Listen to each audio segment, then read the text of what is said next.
Je suis Olivier de Mâcon, j'ai 52 ans, je suis papa de 3 enfants et d'une petite fille de bientôt 2 ans. Je suis pilote d'aviation d'affaires et instructeur, je partage mon temps entre ces deux activités. Je suis là à titre de témoin, comme enfant violé et abusé à l'âge de 11 ans au collège Saint-Nicolas d'Issy-les-Moulineaux. Collège qui fonctionnait sous contrat, collège catholique sous contrat d'État à l'époque. Le premier angle de mon témoignage, c'est justement de réaliser que le temps n'efface rien à l'affaire. Pour moi, tout recommence, je dirais, il y a 2 ans, un peu plus de 2 ans, une nuit d'insomnie. Je finis sur les réseaux sociaux et sur le site Copains d'avant où je tombe sur une photo de classe de l'époque. Et j'écris immédiatement à celui qui a en fait posté cette photo. Ça se termine vers 3 heures du matin et à 9 heures, il m'appelle en me disant « Ça fait 3 ans que j'ai posté cette photo, si tu es le premier à répondre ». J'avais simplement mis que ça ne s'était pas passé trop bien pour moi dans ce collège et il me confirme que lui-même a été en fait longtemps abusé et en fait on se retrouve autour de cette histoire et c'est vrai que c'est très important de pouvoir parler à une autre victime. Et c'est un peu le dénominateur commun que je découvre ensuite en parlant à d'autres victimes que 30 ans, 40 ans en fait pour un enfant abusé ça n'existe pas. Les images et les faits reviennent avec une vivacité alors qu'on a essayé de les enfouir et pendant bien longtemps. Ensuite, eh bien, on commence à s'intéresser à ce qu'on peut faire, comment on peut se réparer, comment je peux me réparer. On parle à une amie juriste. Et on se rend compte que là, l'arsenal juridique en place ne permet pas de considérer les faits puisqu'il y a prescription. Et donc pour la justice, eh bien, les faits ne peuvent pas exister, ne peuvent pas être pris en compte. Donc ça, c'est un peu une deuxième claque qu'on reçoit en tant que victime. Ensuite, je me suis rapproché du collège en lui-même. Et là, par un courrier simple auquel je ne reçois pas de réponse, quelques courriels, donc on passe à la lettre recommandée avec AR, et puis là on reçoit la réponse officielle qu'il y a prescription effectivement, et donc ils ne sont responsables de rien. Je les rencontre à titre un peu plus amical, pour se rendre compte que il y a tout de même une omerta en place. Les archives ont été déplacées à Lyon, elles ont disparu. On ne retrouve aucune trace en fait du salarié de l'époque. C'était apparemment extrêmement difficile à trouver. Et on finit par les rencontrer en personne avec Philippe Lacrosse pour essayer d'obtenir une assistance, cette fois-ci en laissant le choix à ce collège, choix de faire ce qu'il a fait il y a 40 ans, c'est-à-dire d'étouffer les affaires et de nous demander de ne pas en parler, ou alors cette fois-ci de profiter de l'occasion pour au contraire soutenir les victimes et permettre, en se rapprochant par exemple des organismes sociaux, je pense qu'on peut retrouver assez facilement avec un numéro de sécurité sociale les coordonnées des personnes.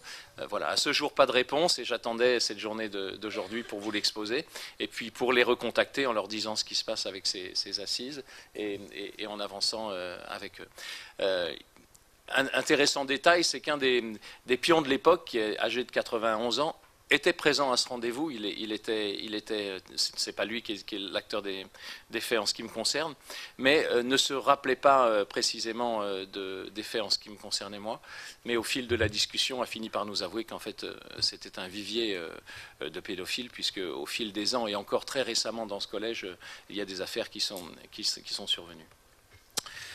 Voilà, ensuite, je m'aperçois aussi en découvrant cet arsenal juridique qu'il y a toute une classification, on en parlera plus en détail, en fait, du préjudice. On s'aperçoit qu'on va considérer que des tortures sur un enfant, puisque moi on me faisait mettre les mains sur la tête jusqu'à ce que je m'écroule de fatigue avant de me considérer comme prêt et m'offrir à ce prédateur, c'était la torture subie. Et on s'aperçoit que ça, c'est considéré comme un impact moins préjudiciable qu'une pénétration ou des choses bien spécifiques qui sont ce que l'arsenal préjudice présente aujourd'hui. Je pense que ça devrait également évoluer de manière importante. L'impact sociétal, c'est le deuxième aspect. comment ça a impacté ma vie. Alors je ne pense pas forcément de façon très positive. Quand j'ai parlé à mon camarade André Bernard, qui est donc celui qui avait posté cette photo et que j'ai retrouvé tant d'années plus tard, on a parlé de ça, comment est-ce que lui a géré dans sa vie ces événements. Il est devenu professeur de karaté, donc de toute évidence vouloir se défendre. Moi c'était un peu différent, j'avais profité de la livraison contre remboursement de la manufacture de Saint-Étienne pour me faire livrer une première arme. J'ai été très très longtemps armé, à l'âge de 12 ans j'avais déjà une carabine. Et puis je me suis fait acheter d'autres armes que j'ai emmenées avec moi au collège Louis Pergaud de Maurepas quand j'étais élève là-bas, et j'étais armé en permanence pendant plusieurs années dans ce collège. Rien ne s'est passé. Il n'y a pas eu en fait de conflit qui aurait provoqué et déclenché peut-être ce qu'on a vu plus tard. Enfin, vous avez tous entendu parler de Bowling for Columbine et d'autres désastres qu'on a vus, mais il est certain que je n'aurais jamais laissé un adulte reposer ses mains sur moi et que je n'aurais jamais hésité en fait à utiliser une arme pour me défendre. Voilà, donc ensuite de belles rencontres, l'aviation qui m'a un petit peu équilibré, un petit peu normal, et rencontré, je ne crois pas au hasard, donc Philippe Lacrosse, qui, en fait, ces événements et cette insomnie, elle est arrivée lorsque nous passions de nouvelles qualifications sur un type d'avion particulier. En même temps que ça, mais sans le savoir, son ami Violaine Guérin écrivait son livre et démarrait cette association. Et puis, au fil d'un voyage dans lequel un ami de Philippe était présent et m'avoue avoir été au collège Saint-Nicolas, là aussi pas de hasard, et bien je me lâche et j'avoue à Philippe ce qui s'était passé. Il me recommande alors de rencontrer Violaine. Nous nous rencontrons sur Paris, je lui expose ce que je viens de vous dire, et puis l'affaire commence et on se sent moins seul.